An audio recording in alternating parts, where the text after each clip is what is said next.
Ladies and gentlemen, a very good evening. My name is Manish Purohit and I work with Authors Upfront. Today we have gathered to release Shantanu Guha Ray's book, The Target.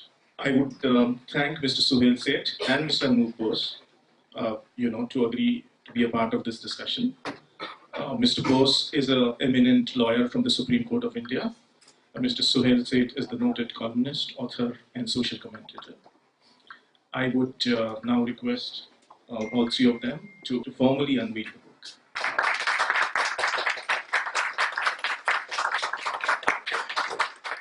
A brief introduction about Shantanu. Shantanu is a water-trained journalist with over 3 decades of experience in investigative business and human interest news features. I now request Shantanu to introduce the book to the audience. Thank you, Manish. Very kind of you to agree to publish the book. The India Legal and its editor, very powerful, Indrajit Badwar, asked me that if I could take a look at this payment prices haunting the National Spot Exchange, or NSEL, a subsidiary of Financial Technologies, a company once considered among the finest in India and also across the globe, but not now, no more. And once I finished my assignment, we put it on the cover. And I felt the need to explore beyond the 8 pages of the cover. And I signed up with a top publishing firm almost instantly. A book was planned and I started my work. Almost a year and a half passed and I'd gone through loads of documentary evidence, which are actually in the public domain, and saw the other side of the coin and realized the vicious way Shah was a genuine and a genius innovator, always been considered ahead of his time. I mean, in some ways, he could be also like the character of John Galt in Ayn Rand's famous book, because he built up some really world-class, new generation regulated financial institutions by challenging some monopolies and demonstrating excellence. But ironically, he was shunted out of business because he was seen as a challenger and his empire was considered a threat by many. I think there was a vicious plan to destruct Shah. He was grievously wronged. I have written that in my book.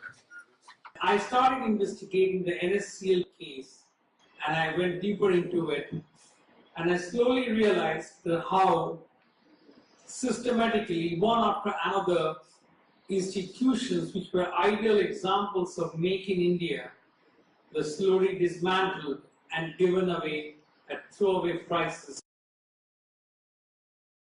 Here you had a man, as the book will identify with facts, who created an enterprise. It takes forever to set up an exchange.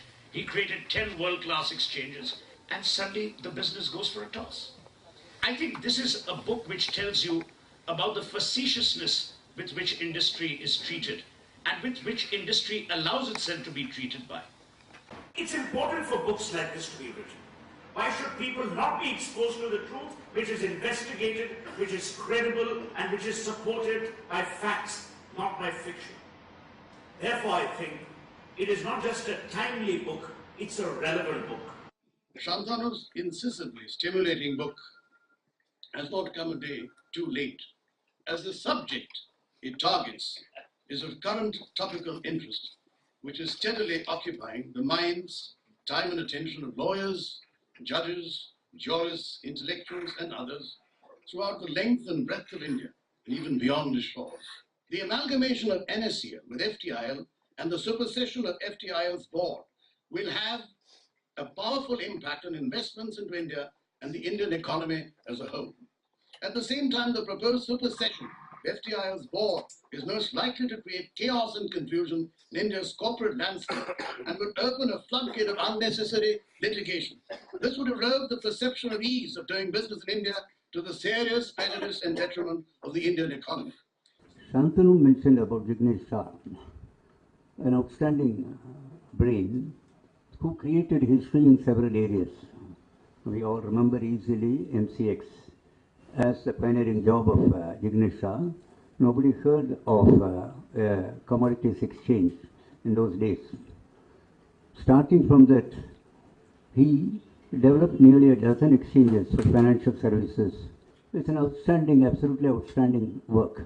And starting from scratch, this gentleman completely digitized Bombay Stock Exchange's transactions and introduced a digital format for it years back. And I think of the parallel of our nation not very enthusiastic or supportive of outstanding geniuses in different walks of life.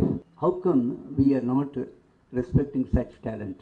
How come the nation went with a single-minded, with the P. Chidambaram and a couple of senior bureaucrats?